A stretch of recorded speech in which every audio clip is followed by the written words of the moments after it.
வணக்கம். ஓம் சேனலுக்காக ரவீந்தர் மற்றும் எனது மனைவி மீனாம்பிகை. இன்று நாம் திருவண்ணாமலை கோயிலை பற்றி பேச போகிறோம். அங்கே இப்போ தான் விசிட் பண்ணிட்டு வந்தோம். ஸோ அதை பற்றி உங்களுக்கு எங்களுடைய அனுபவத்தை அவங்களோட பகிர்ந்து கொள்ளலாம்னு நினைக்கிறேன்.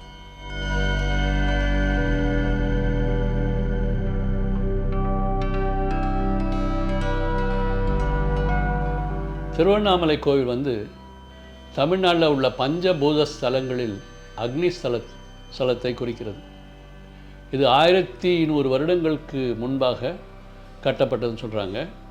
சோழர்கள், பாண்டியர்கள், கிருஷ்ணதேவராயா, நாயக்கர்கள் மற்றும் குறுநில மன்னர்கள், ஜமீன்தார்கள், அது மாதிரி பல பேர் கட்டியிருக்காங்க இந்த கோயிலை. இதில் 9 கோபுரங்கள் இருக்குது. ராஜகோபுரம் சேவப்ப நாயக்கர் என்ற ஒரு மன்னர் கட்டினார்.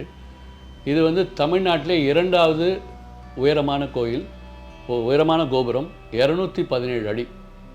இதை விட பெருசுன்னு பார்த்தா ஸ்ரீரங்கத்தில் உள்ள கோவில் ராஜகோபுரம் 239.5 ஃபீட். இது 2வது பெரிய இது.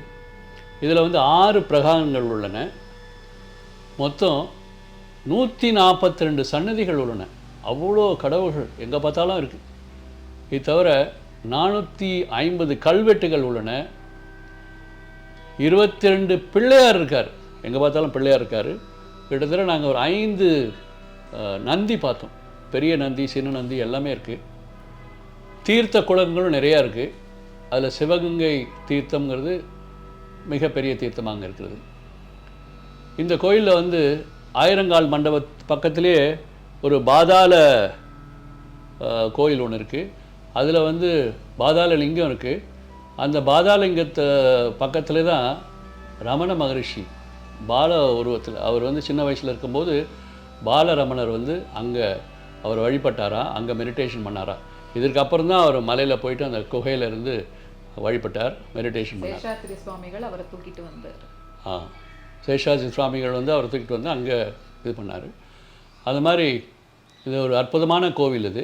இதில் அருணாச்சலேஸ்வரர், உண்ணாமலை அம்மாள் இவங்க தான் கடவுளும் கடவுளியும். இந்த கோவிலில் ஒரு மிக சிறந்த ஒரு ஃபன்னான நிகழ்ச்சியும் நடந்திருக்கு. பெரிய படிப்பினையாகவும் நம்ம எடுத்துக்கலாம். நம்மளுடைய இந்து மதத்தில் 3 கடவுள்கள், அதாவது சிவன், விஷ்ணு, பிரம்மா, இந்த 3 தான் ட்ரினிட்டின்னு சொல்லுவாங்க. இதில் Sivan destroyer, Vishnu preserver, Brahma creator, படைப்பவர். அப்படிங்கிற மாதிரி அவங்களுடைய ஒவ்வொருத்தர் தொழிலும் தனித்தனியாக வச்சுருக்காங்க. இதில் ஒரு காலத்தில் அவங்களோட போட்டி வந்துடுச்சு, யார் இதில் மிக சிறந்தவர், வலிமையானவர், பெரியவர் அப்படின்னு வந்துடுச்சு. அதில் சிவன் தான் இவங்க 2ஓட பெரியவர்னு அது ஒரு கதையில் புருவாச்சு.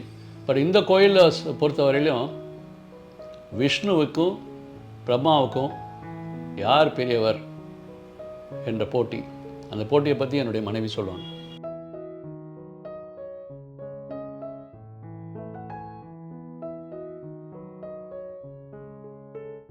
ஒரு நேரத்தில் பிரம்மாவிற்கும் விஷ்ணுவிற்கும் யார் பெரியவர் என்ற ஒரு போட்டி விட்டது. அது தீர்ப்புக்காக அவங்க சிவபெருமான்கிட்ட போறாங்க. சிவபெருமான் நகைத்து கொண்டே, என்னுடைய அடி முடி யார் முதலில் பார்க்கிறார்களோ அவர்தான் பெரியவர் என்று சொல்லிவிடுகிறார்.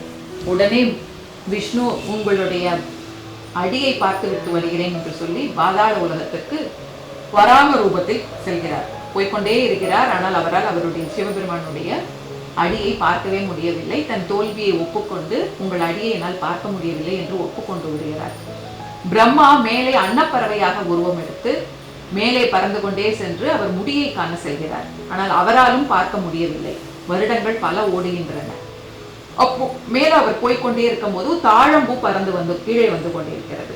அவர் தாழம்பூவை பார்த்து, நீ எங்க இருந்து வர அப்படின்னு கேட்கும்போது, நான் சிவபெருமானுடைய கேசத்திலிருந்து வரேன். அப்பனா நான் சிவபெருமான் பக்கத்துல நெருங்கிட்டேனா அப்படின்னு கேட்கிறார். இல்லை, நான் கீழே வர்றதுக்கே பல வருடங்கள் ஆகிவிட்டன, இன்னும் நீங்க மேல போகல அப்படின்னு சொல்றாரு. இன்னும் நீ எனக்கு ஒரு உதவி செய், நான் சிவபெருமானுடைய முடியை பார்த்து விட்டேன் என்று கீழே சொல்லுவேன், அப்ப நீ எனக்கு சாட்சியாக இரு அப்படின்னு சொல்றாரு. தாழம்பூவும் அது பொத்துக்கொண்டு கீழே வருகிறது. கீழே சிவபெருமான், அவங்களோட முடியை பார்த்து விட்டேன் என்று பிரம்மா சொல்கிறார். தாழம்பூ, நான் தான் சாட்சி என்கிறது. சிவபெருமானுக்கு தெரியாது இவர்கள் 2 பேரும் பொய் சொல்கிறார்கள் என்று உடனே அவர், நீ பொய் சொன்னதுனால உன்னை எந்த பூஜைக்கு உகந்த மகளர் இல்லைன்னு நான் உனக்கு சாபம் கொடுக்குறேன். பிரம்மாவிற்கு உனக்கு கோயிலும் கிடையாது, பூஜையும் கிடையாதுன்னு சாபம் கொடுத்துடுறாரு. இதுல இருந்து கிடைக்கும் நீதியான மாரலுக்கு என்ன சொல்றது?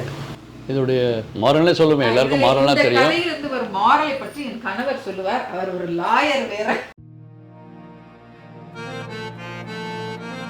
திருவண்ணாமலை கோவிலில் இப்போ இவங்க சொன்ன கதையிலேருந்து ஒரு அற்புதமான மாரல் வந்து நம்மளுடைய லைஃப்க்காக இறைவனே கொடுத்துருக்கிறார். அது என்னென்னா, ஒரே ஒரு பொய்யை சொன்னதுக்காக பிரம்மாவுக்கு எவ்வளோ பெரிய தண்டனை. எங்கேயுமே கோயில் கிடையாது. தாழம்பூக்கு என்ன, அதுக்கு முன்னாடி யாரோட தலையில் இருந்தது? சிவபெருமான் அவர் தலையில் இருந்தது. இனிமேல் என் தலை பூஜைக்கே யூஸ் பண்ண மாட்டாங்க, என் தலையிலும் கிடையாது, தூக்கி போட்டார் குப்பையில். அது மாதிரி ஆயிடுச்சு. அது மாதிரி நம்ம வந்து நம்மளுடைய தினந்தனம் வாழ்க்கையில் வந்து எத்தனையோ பொய்களை சொல்கிறோம். அந்த பொய்களை சொல்லும்போது இறைவன் எப்படி நம்மளுக்கு அதுக்கு வேண்டிய பனிஷ்மெண்ட்டை கொடுப்பார். லா எப்படி கோர்ட் பனிஷ்மெண்ட் கொடுக்குதோ அதை விட மோசமாக இருக்கும். ஆகவே நம்ம வந்து உண்மையாக இருக்கணும், உண்மையை பேசணும். எல்லோரிடம் உண்மையாக இருப்போம், உண்மையை பேசுவோம். இறைவனே நம்மளை மெச்சி நமக்கு வேண்டிய எல்லாத்தையும் கொடுப்பார். நன்றி, வணக்கம். மீண்டும் ஒரு சிறப்பான கோயிலில் சந்திப்போம். அதுவரை உங்களிடமிருந்து விடைபெறுகிறோம். மறக்காமல் இந்த ஓம் சேனலை சப்ஸ்கிரைப் பண்ணுங்க. இப்படி சொன்னால் தான் சப்ஸ்கிரைப் பண்ண மாட்டாங்க.